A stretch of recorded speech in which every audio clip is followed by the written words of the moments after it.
Mente sana en cuerpo sano, en busca de la plenitud.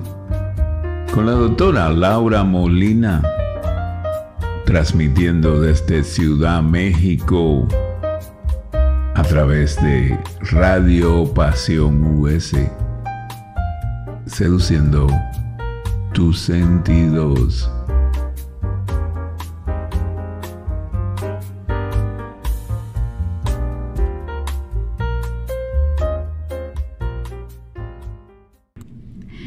Hola amigos, muy buenas tardes. Soy la doctora Laura Molina y les doy la más cordial bienvenida a este programa de Mente Sana en Cuerpo Sano, en busca de la plenitud. Un espacio de Radio Pasión US, seduciendo tus sentidos, dedicado a la nueva visión de la salud integral. Recuerden que nuestra transmisión es el miércoles a las 6 de la tarde, se retransmite el lunes a las 10 de la mañana y para quien no puede escucharnos en estos horarios, pues también tenemos un canal de YouTube de Radio Pasión US donde se pueden suscribir para que les lleguen todos los programas de toda la estación que están fenomenales, de verdad, vale la pena. Hoy tenemos un súper tema que sé que les va a servir muchísimo, así que les recomiendo que vayan por pluma y papel porque vamos a dar muchísima información. El tema de hoy es pues la continuación del programa que hicimos la semana pasada, donde platicábamos de qué va el programa de Mente Sana en Cuerpo Sano. Fue un recorrido, digamos, como por encimita de muchos temas, porque de verdad hay muchísimo que platicar y tela de dónde cortar. Pero bueno, hoy nos vamos a centrar en el tema del chequeo médico. ¿Un gasto innecesario? ¿Ustedes qué piensan? ¿Cuándo fue la última vez que se hicieron un chequeo médico? Digan la verdad, ¿eh? ¿Saben qué debe de incluir un chequeo médico según su edad?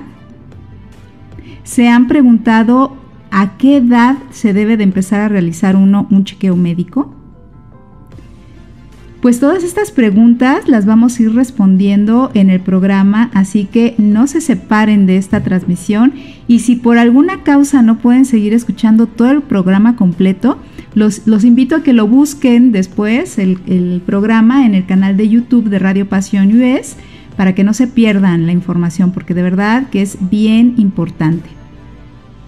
Antes de empezar a hablar ya del tema en sí, quisiera hacer una pequeña reflexión acerca de un punto uno de los muchos puntos que nos ha dejado como enseñanza la pandemia.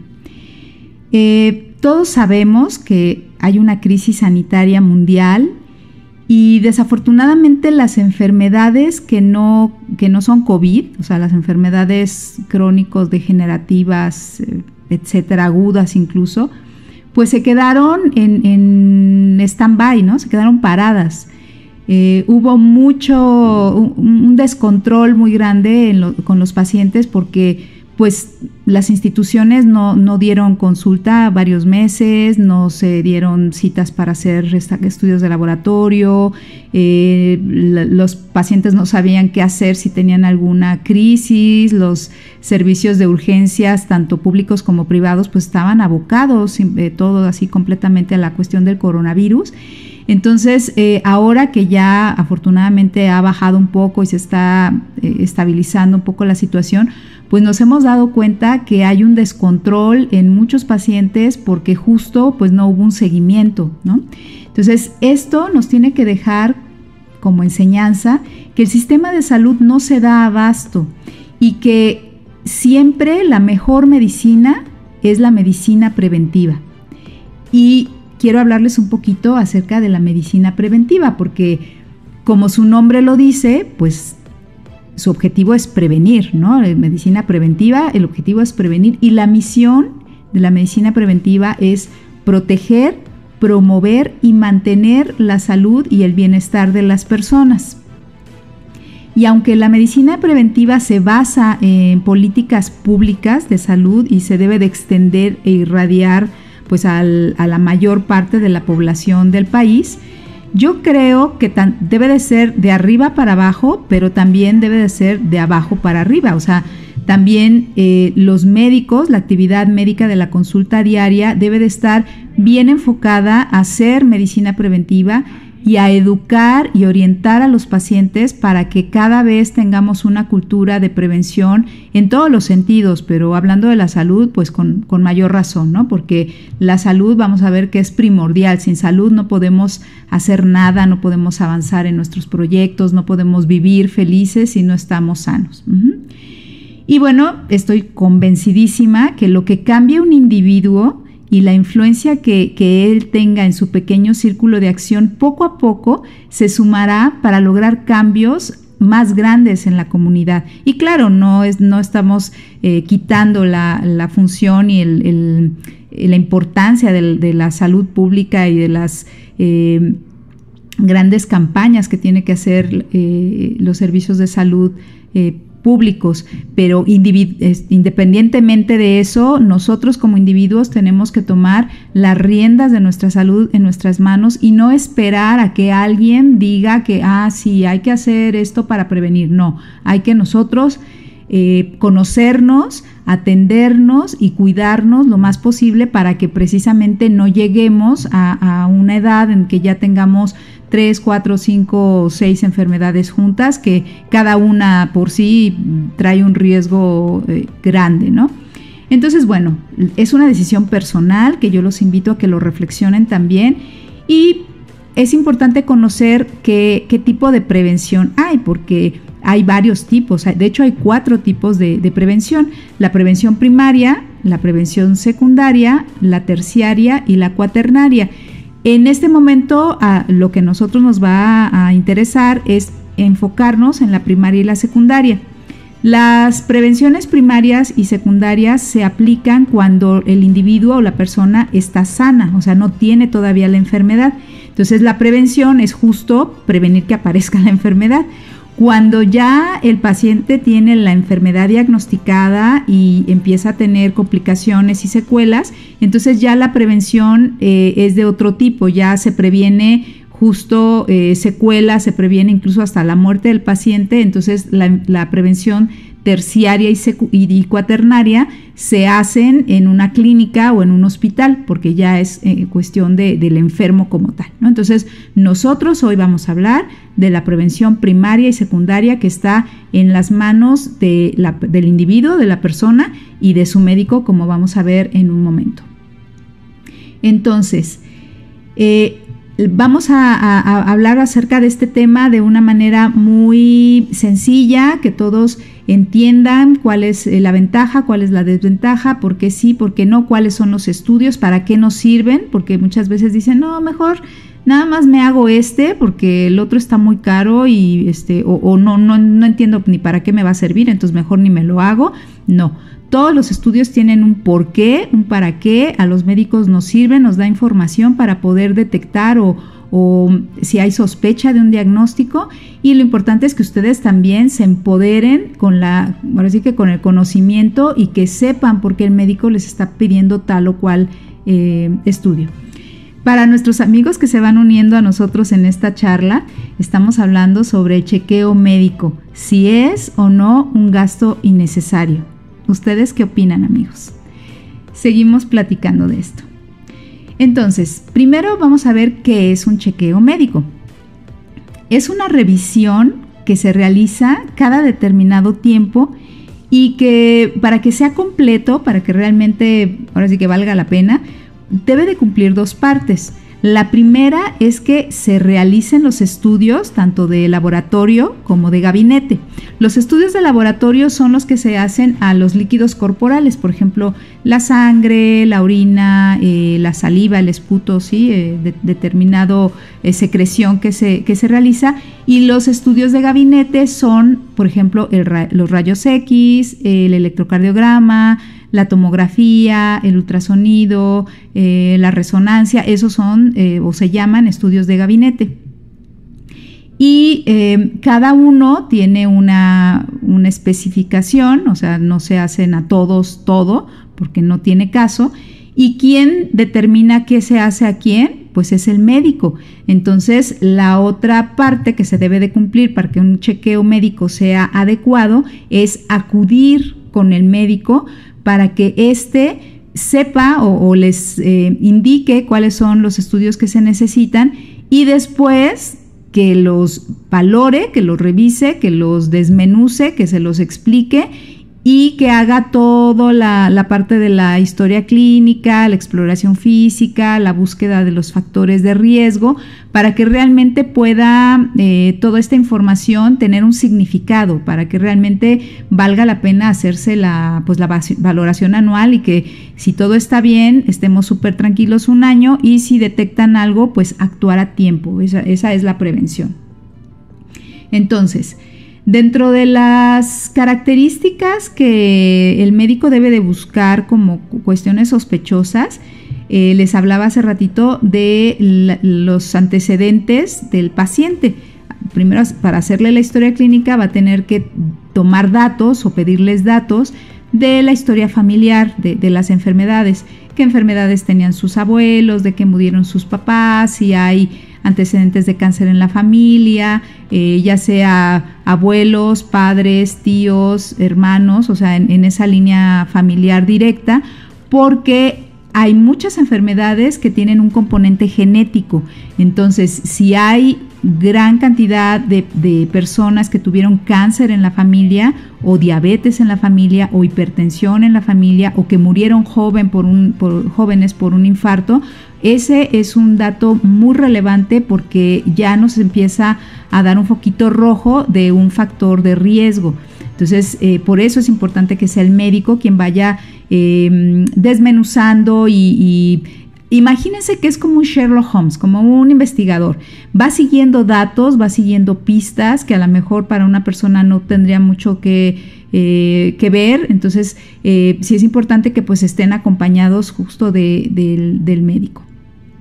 Los hábitos de vida del paciente también son bien importantes para determinar si hay alguna inclinación a padecer una enfermedad. Si tiene hábitos buenos, adecuados, que duerme bien, que se alimenta bien, que hace ejercicio, que no fuma, que no toma, pues obviamente tendrá menos factores de riesgo a si tiene todo lo anterior que les acabo de decir, o si trabaja en una profesión o en una actividad que pudiera ponerlos en riesgo, ¿no? Por alguna sustancia que estén en contacto, etcétera. Entonces, sí es importante la historia clínica que el médico realice. ¿Cada cuándo hay que realizarse estos estudios?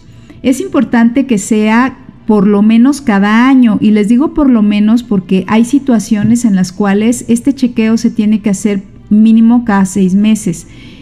Obviamente no es siempre, no es a todos, y vuelvo a repetir, el médico es quien con el criterio de acuerdo a lo que ellos están valorando les dirá al paciente, ¿no?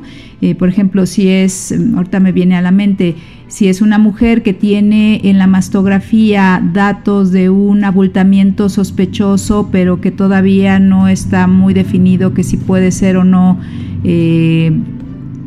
cáncer de mama, pues le va a decir, después de hacer toda la exploración física y todos los estudios, mastografía, ultrasonido, biopsia incluso, le puede decir, bueno, vamos a esperar 3 meses o 6 meses, ¿no? Y vemos si cambia de aspecto y si no, o sea, si es totalmente, ahí se ve, ¿no? Que tiene ya características de cáncer, bueno, pues ya ni lo piensan, ¿no? Lo mandan con el oncólogo o le sugiere que se haga una biopsia, etcétera, ¿no? Entonces, por eso sí es importante que se hagan con una periodicidad adecuada, que no se dejen para a ver cuándo, porque pueden ser muy útiles y actuar de manera rápida, contundente y que puedan salvar la vida al paciente.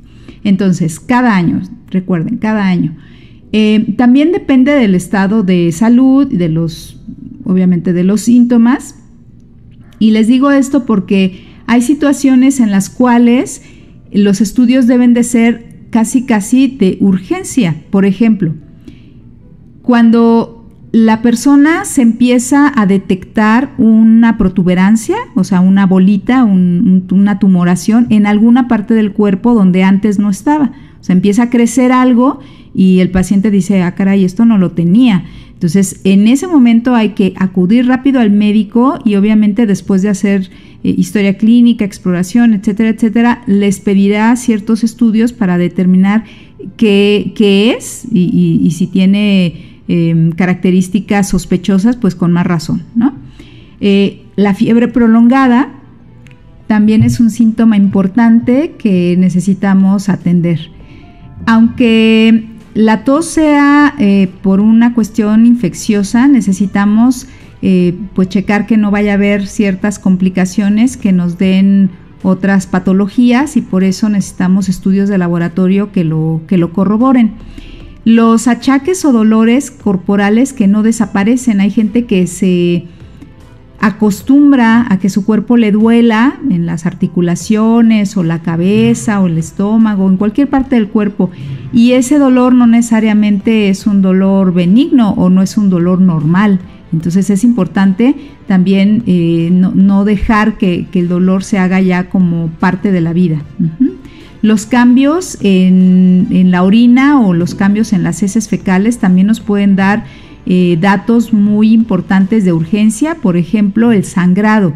Si hay sangre en las heces fecales, puede ser algo, digamos, benigno y no tan complicado como hemorroides cuando la sangre es clara. Pero cuando la sangre es oscura y parece que ya está incluso hasta como coagulado, eso ya es un factor de riesgo, un signo de riesgo, porque nos habla de que la sangre viene de un lugar más arriba del intestino, que puede ser una úlcera, puede ser un divertículo o puede ser cáncer. Entonces imagínense qué riesgoso tener ese sangrado y que lo dejemos pasar, ¿no? Entonces, cuando cualquiera de estas cosas que les estoy mencionando aparecen, pues es importante acudir rápido al médico para que nos puedan hacer esos chequeos, que en este caso, pues digo, ya no es preventivo, porque si hay sangrado y hay algo, ¿no? Hay mínimo una úlcera y si no, pues alguna otra cosa, ¿no? Entonces sí es importante.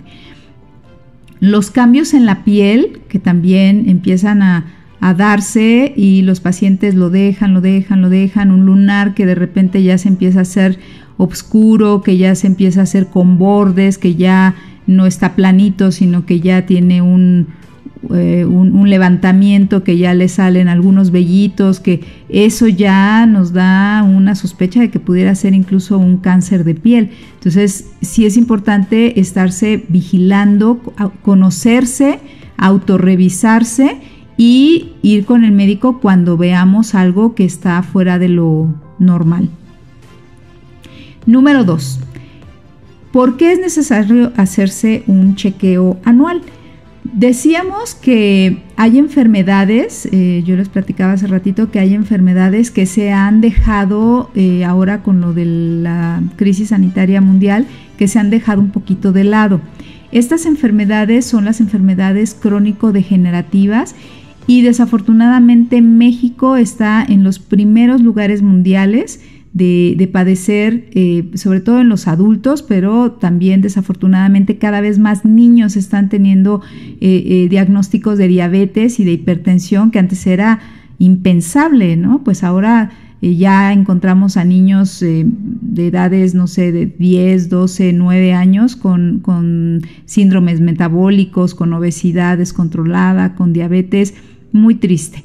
Pero bueno, quisiera platicarles un poquito de cuál es el papel que juegan aquí los exámenes de laboratorio. Hace más o menos 20 años, estas enfermedades crónicas ocuparon los primeros lugares. O sea, hace 20 años no estaban en las listas del top 10 y ahora sí, desafortunadamente.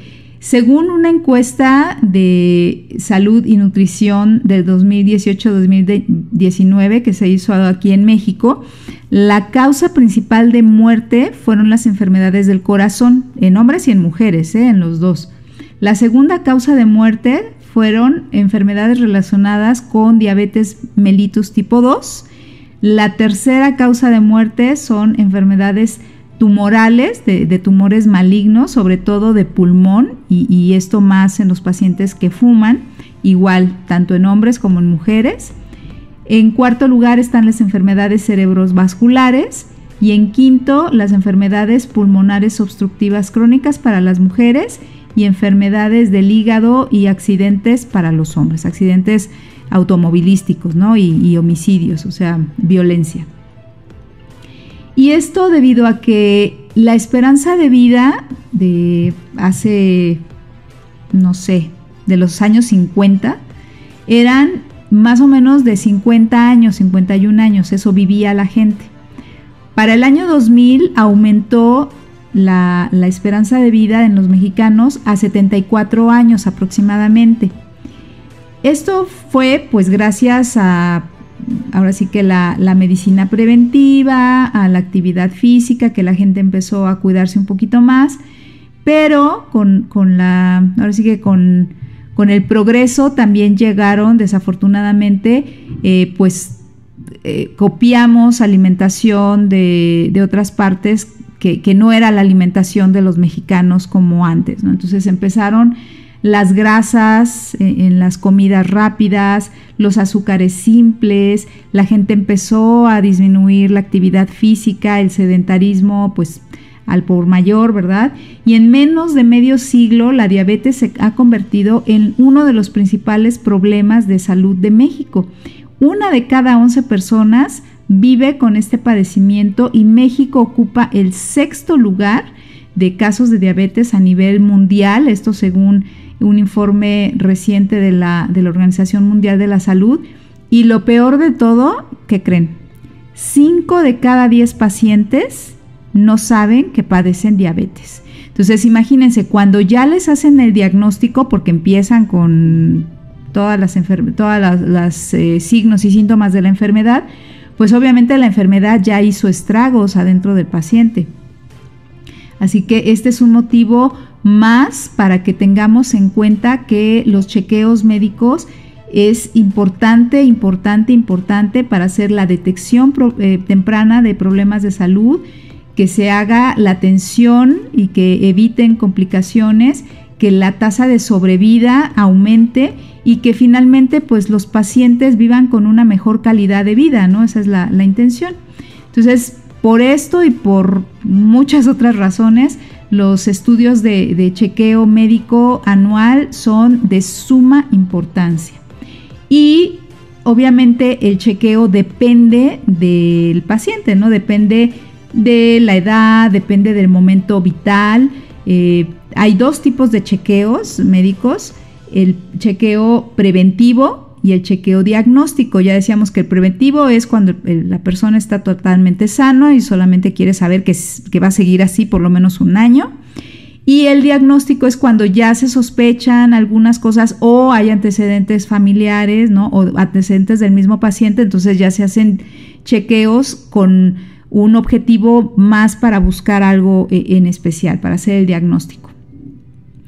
También hay otra clasificación de los chequeos, que es cuando es un chequeo básico y cuando ya es un chequeo más completo. Depende también, aquí el médico tiene que decidir si el paciente necesita algo más específico o con lo básico es suficiente. ¿Qué es un chequeo básico? ¿Qué es lo que contiene? Un chequeo básico consiste primero en que el médico le realice, pues obviamente, la historia clínica, la exploración física, les va a tomar los signos vitales como es el peso, la talla, el índice de masa corporal, ¿cómo se llama? Ay, se me fue ahorita el nombre. La frecuencia cardíaca, la frecuencia respiratoria, le va a tomar la presión arterial y va a tomar también un dato muy importante, que es el índice cintura-cadera. Yo no sé si ustedes han escuchado hablar de él, pero les voy a decir que esto es de los más importantes y es una medición que se hace en el momento ahí con el paciente, y matemáticamente nos va a decir cuál es la relación entre la circunferencia de nuestra cintura y la circunferencia de nuestra cadera, porque si tenemos una relación invertida, o sea que nuestra cintura esté más grande que nuestra cadera, nos está hablando de un aumento en la acumulación de grasa intraabdominal, que no es la misma que la grasita que tenemos en las llantitas. Podemos tener llantitas y bueno, eso quizá no nos haga sentir muy orgullosos, pero no es tan grave como la grasa que tenemos adentro del abdomen. ¿Y por qué pasa esto? Porque esa grasa que está dentro del abdomen se acumula y se acomoda alrededor de los órganos del cuerpo, alrededor del hígado, alrededor de los riñones, alrededor del corazón, alrededor de los pulmones, y literal los va a empezar a asfixiar, o sea, no les va a permitir hacer su trabajo como debe de ser. Entonces puede haber incluso un inicio de una insuficiencia hepática por exceso de grasa que lo cubre y de grasa que se va metiendo adentro de los tejidos. Entonces ese índice cintura-cadera es muy importante. Seguro no lo sabían, ¿verdad? Pues para que vean que sí es importante acudir al médico, que les hagan un buen chequeo y a partir de ahí pues ver cómo está nuestra salud en general. Hablando de los estudios de sangre, es importante mencionar la biometría hemática, que es un estudio que mucha gente conoce, pero que no sabe exactamente para qué sirve. El conteo de las células de la sangre nos permite evaluar información, por ejemplo, de los glóbulos rojos, que son los que transportan el oxígeno a todos los tejidos del cuerpo. Si están por abajo de la cantidad necesaria y adecuada, pues nos va a hablar de anemia, y los glóbulos blancos, si están también por abajo de la cantidad adecuada, pues nos va a hablar de una tendencia a las infecciones, porque los glóbulos blancos son los que nos ayudan a combatir las infecciones. Todo nuestro ejército de defensa están distribuidos en esos diferentes glóbulos blancos que tenemos en el cuerpo. Las plaquetas también son muy importantes porque detienen las hemorragias mediante la formación de coágulos, pero si hay un exceso de plaquetas, entonces pues tampoco es bueno porque pueden provocar una trombosis. Entonces fíjense cómo el cuerpo es maravilloso y debe tener parámetros que guarden un equilibrio para que haya una homeostasis, que es un trabajo equilibrado y en armonía de todas las partes, tejidos y órganos y células y sustancias del cuerpo, que así debe de ser, ¿no? Entonces, para eso los estudios durante todo el tiempo que se ha venido mejorando la medicina y todos estos descubrimientos que han hecho de los aparatos y de las formas de poder determinar y detectar el trabajo del cuerpo, pues que bueno, ¿no? Y son de verdad un alivio para ahora la medicina moderna, porque podemos saber cosas que antes no podíamos saber, podemos determinar cosas desde antes que empiezan a dar ya lata de manera importante. Entonces por eso hay que aprovecharlo, porque lo tenemos, antes no lo sabíamos, no teníamos la posibilidad de tenerlo más evidentemente, ¿no? Con la evidencia clínica y la evidencia médica que se requiere. Otro estudio importante es la química sanguínea. La química sanguínea es una prueba que también mide diversos elementos en la sangre. Puede ser de 6 elementos, que es la más sencilla, y puede ser de 27 o de 30 elementos, que bueno, ya mide cosas mucho más específicas en la sangre. Pero bueno, en un chequeo normal, en un chequeo básico, con 6 elementos es suficiente. ¿Cuáles son estos 6 elementos? El primero es la glucosa. Todos nosotros sabemos que cuando nos miden la glucosa es porque están buscando un posible diagnóstico de diabetes.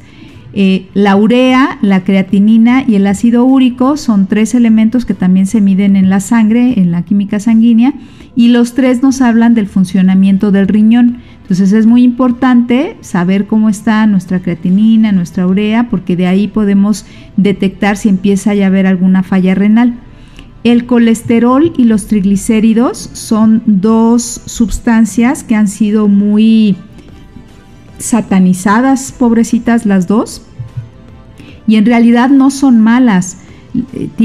Cumplen una función. En algún programa ya hablaremos más específicamente de ellas, pero son sustancias que necesitamos, que son naturales, que el cuerpo los requiere, pero en un parámetro adecuado, o sea, ni para abajo ni para arriba. Entonces, es bueno saber que están en parámetros normales para que estemos tranquilos, pero no hay que satanizarlos. No podemos vivir sin colesterol y sin triglicéridos en nuestra sangre, porque son parte de las células de nuestro cuerpo. Todas las células animales, de los animales, en las paredes celulares, tienen colesterol y triglicéridos en su composición. Entonces no podemos vivir sin ellos. El grupo sanguíneo se toma solamente una vez porque ese no cambia. Si alguien no sabe qué grupo sanguíneo es importante saberlo, pero si ya lo saben, no hay necesidad de volverlo a realizar porque ese no cambia en todo el transcurso de nuestra vida.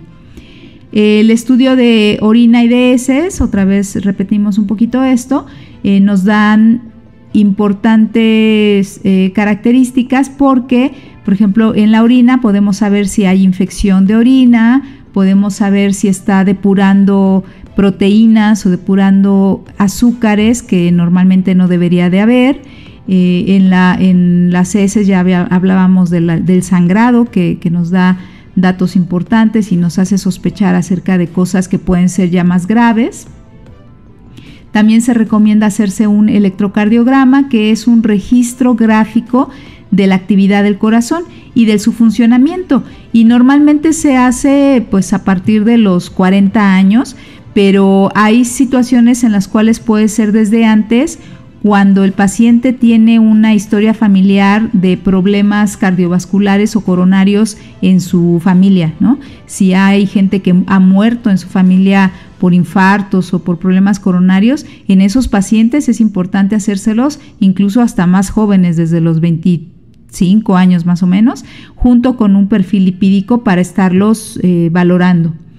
La radiografía de tórax es un estudio también importante y muy popular, en donde nos ayuda a ver las imágenes, las siluetas del corazón, de los pulmones, de las vías respiratorias, algunos vasos sanguíneos también podemos verlos, y los huesos de columna y de tórax. Entonces, si pensamos o sospechamos en algún problema pulmonar o queremos ver qué tan grande está el corazón, si ya ha habido alguna secuela por una hipertensión mal atendida, pues le vamos a pedir al paciente que se haga una radiografía.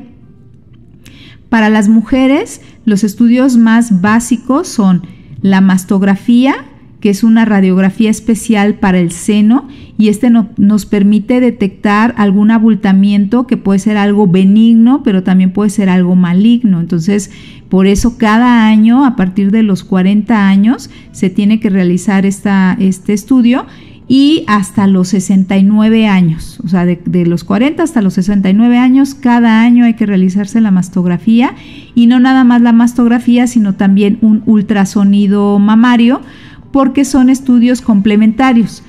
La mastografía ve cosas que el ultrasonido no puede ver, y al contrario, el ultrasonido detecta cosas que la mastografía puede dejar pasar. Por eso se tienen que hacer estos dos. En mujeres menores de 40 años, cuando hay alguna sospecha, se realiza solo el ultrasonido, porque la mastografía puede ser riesgosa para las pacientes menores de 40 años. Otro estudio, o otros dos estudios que son también complementarios en las mujeres y que cada año se tienen que realizar a partir de que empieza la vida sexual activa, es el Papanicolau o la citología y la la colposcopía. Ya le estoy mandando otro que no es. La colposcopía. ¿Por qué? Porque el Papanicolau nos va a ayudar a ver el cuello uterino y detecta lesiones que pueden ser precursoras de cáncer, y también nos detecta infecciones vaginales.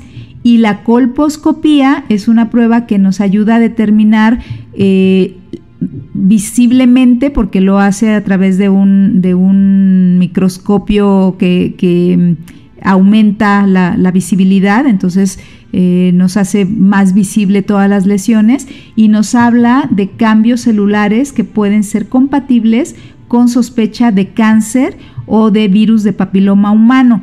La persona que hace este estudio se ayuda de algunas tinciones especiales para hacer estas pruebas, y si hubiera alguna lesión sospechosa, en ese momento se toma una biopsia y se manda a estudiar al laboratorio. Entonces es muy importante no dejar pasar cada año hacerse estos 2 estudios para estar tranquilas.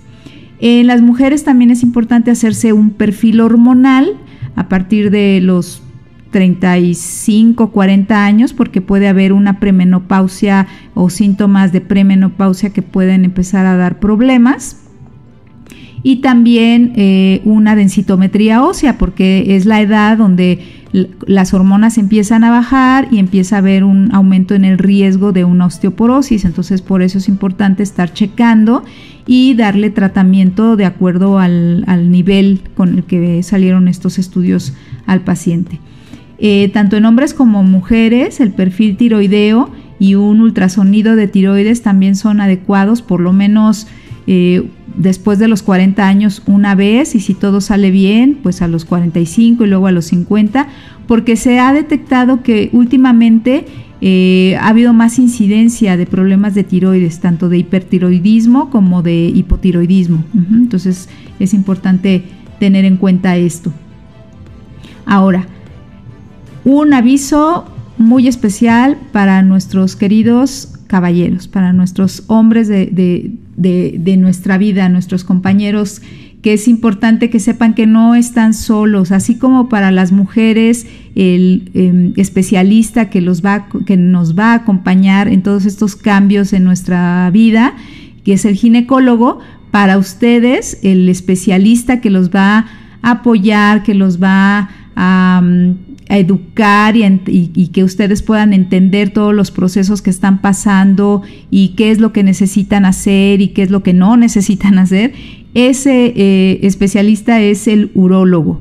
Entonces, a partir de los 40 años es recomendable que acudan con un urólogo para que los pueda valorar en todo su proceso de cambios hormonales que también ustedes tienen, y los exámenes, los estudios que les va a mandar seguramente a hacer son el antígeno prostático, que es un estudio de sangre, el ultrasonido de próstata, y posiblemente también les mandará a hacer un análisis de antígeno prostático específico.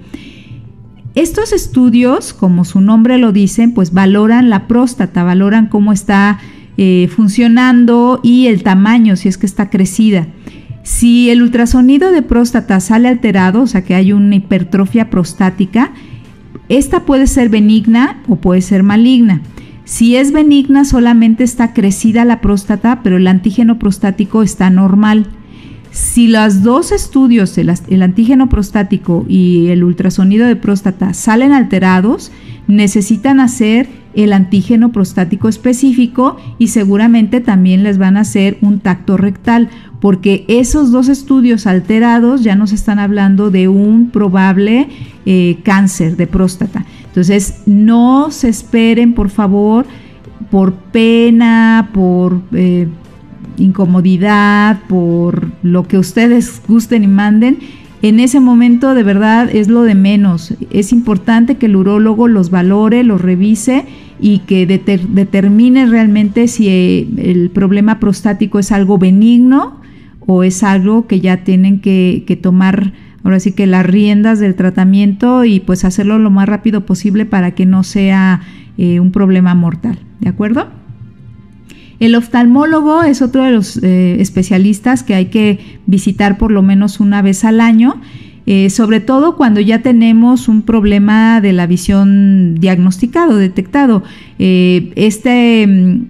Esta valoración se tiene que hacer, por ejemplo, en los niños chiquitos de menos de 6 años, cuando los 2 papás o uno de los papás tiene problemas de visión, de ametropía, ya sea que no ve de lejos, que no ve de cerca, o que tenga cualquier problema de los ojitos. Es importante que los niños sean valorados por el oftalmólogo, y bueno, si sale que si tienen un problema también de la visión, pues de ahí en adelante cada año van a tener que revisarlos porque la graduación cambia, etcétera. Y cuando somos adultos, algo importante es checar la presión intraocular.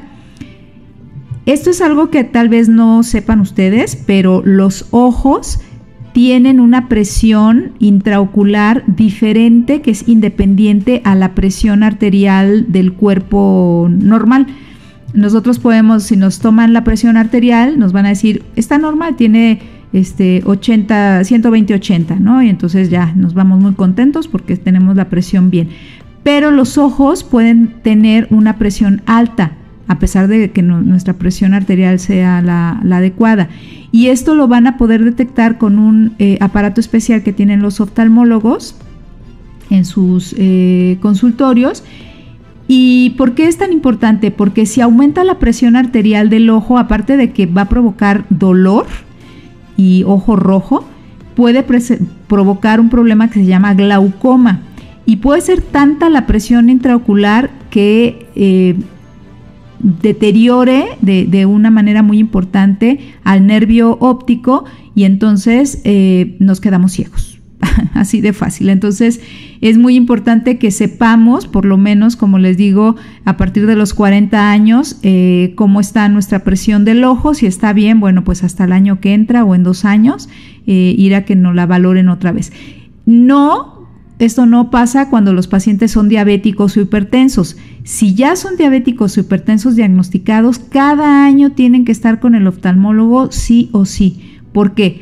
Porque tanto la azúcar alta en sangre como la presión alta y descontrolada pueden afectar a la microcirculación de la retina, y eso con el tiempo va a deteriorar el nervio óptico y también los deja ciegos. Entonces, no se confíen, por favor, pacientes diabéticos e hipertensos. Cada año hay que ir con el oftalmólogo de manera consecutiva, ¿no? De manera reiterativa, y también decirle al oftalmólogo que pues obviamente les haga un estudio de visión, porque también ya después de los 40 años empieza a ver lo que le llaman presbicia o vista cansada.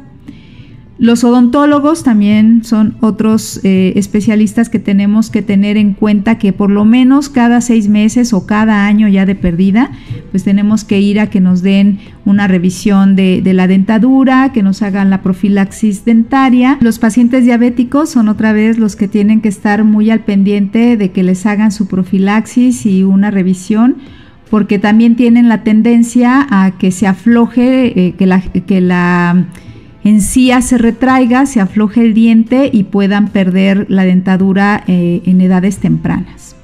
Ahora, un chequeo médico más completo, pues obviamente va a requerir estudios más específicos, como son las pruebas respiratorias funcionales, la ecografía del corazón, checar si hay un perfil de riesgo de antecedentes de cáncer, pues obviamente también se podrían mandar a hacer los famosos marcadores tumorales. Estos marcadores tumorales son sustancias que se detectan en la sangre y que se encuentran en las células tanto cancerosas como en las células normales que secretan estas sustancias como respuesta a las células cancerígenas, y entonces por eso aumentan estos marcadores tumorales que normalmente no deberían de estar. Entonces, estos marcadores tumorales obviamente no se le mandan a hacer a todo mundo, es solamente cuando hay un factor de riesgo o una sospecha muy grande, y nada más les voy a mencionar los más conocidos para que los conozcan, para que los escuchen, pero bueno, estos, primero Dios, no los van a requerir ustedes ni nadie de su familia. El primero es el CA-125, que nos habla de cáncer de ovario y nos ayuda a determinar el diagnóstico del cáncer de ovario y a evaluar la eficacia del tratamiento cuando ya se diagnostica la enfermedad. El antígeno carcinoembrionario, que también es un estudio de sangre, que nos habla de cáncer colorectal y bueno, puede estar presente en algunos otros tipos de cáncer. El antígeno prostático específico, del que ya les había hablado hace ratito con la próstata, y esos son los más importantes o los más conocidos. Otro estudio que también es muy importante hacerse últimamente, pues yo diría que incluso hasta de los estudios básicos, es una endoscopía y una colonoscopía, que son estudios que nos ayudan a ver por dentro el tubo digestivo, ya sea de la parte alta o de la parte baja con la colonoscopía, y nos va a detectar tumores, o nos va a detectar úlceras, o nos va a detectar cánceres, ¿no? En el colon, o en el esófago, o en el estómago, o en alguna parte del intestino.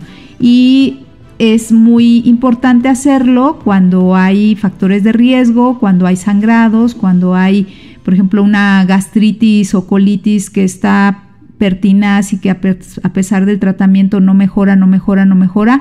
Hay que hacerlo porque pudieran detectar alguna cuestión en un tiempo adecuado. Bueno, ahora, ¿cuándo se recomienda empezarlos a hacer? Ya decíamos que en general es a partir de los 40 años, pero hay momentos específicos, por ejemplo, en los niños, que es muy importante que todos los papás lo escuchen y lo sepan. Cuando ustedes noten que sus chiquitos, tengan la edad que tengan, empiecen a presentar un abultamiento otra vez, un abultamiento, una bola, un tumor, como le gusten llamar, en lugares que no tenían, en ese momento corran con el pediatra para que los valore y chequen de qué se trata. Si los empiezan a ver pálidos inexplicablemente, o empiezan a tener erupciones que no mejoran ni con el tratamiento que les dan, o empiezan a tener moretones o sangrados con una facilidad así increíble, ¿no? Que apenas se tocaron con una silla y ya se les salió un moretonzote en toda la pierna. Esos son datos de riesgo que nos pueden estar hablando, por ejemplo, de una leucemia o de un cáncer en alguna parte del cuerpo. Otra vez la fiebre inexplicable, los dolores de cabeza frecuentes, con vómito, cambios repentinos en el carácter del niño, pérdida de peso inesperada. O sea, todas esas cosas son cuestiones de urgencia que tenga la edad que tenga el bebé, lo tienen que llevar con el pediatra y probablemente los van a derivar con un hematólogo o un oncólogo pediatra para revisar que no vaya a ser algo de cuidado. Entonces, más vale, amigos, como conclusión y como cerrando lo que hemos estado platicando, más vale un estudio de más que un estudio de menos. En general, a partir de los 40 años hay que empezarse a hacer todo este tipo de estudios. Los hombres, ya les comentamos, no están solos en esto. Hay estudios específicos para ustedes, hay un especialista que los va a acompañar en todo este proceso. Ustedes también necesitan de repente poder externar todas estas inquietudes que pudieran llegar a tener, y el médico urólogo es la persona indicada. Recuerden que la mejor medicina es la medicina preventiva, y también hay que ser conscientes de algo que es pues trascendental. Vivir es una incertidumbre, y eso implica que somos seres humanos y hay que aceptarlo, ¿no? Hay que aceptar que tenemos que vivir con la incertidumbre, porque nadie nos puede garantizar nada, y de un año a otro pueden cambiar las circunstancias, y por eso es importante hacerse los estudios, porque habrá cosas que no podemos controlar y eso nos genera mucha ansiedad, pero lo que sí podemos controlar, pues hay que hacerlo. O sea, sí podemos controlar, cuidar nuestra alimentación, sí podemos controlar dejar de fumar, sí podemos controlar hacer más ejercicio, sí podemos controlar ir con el médico y que nos mande a hacer un chequeo y regresar con él para que nos interprete exactamente qué es lo que está pasando con nuestro cuerpo. Eso sí lo podemos controlar. Y entonces con todo esto vamos a ir generando una cultura preventiva de la salud, y ser proactivo nos va a dar una tranquilidad, y vamos a poder vivir con mejor calidad de vida, y con el paso del tiempo vamos a llegar a una vejez sana, satisfactoria y feliz, que yo creo que finalmente es lo que todos queremos en nuestra vida, ¿no? Pues espero, amigos, que les haya sido muy interesante esta información.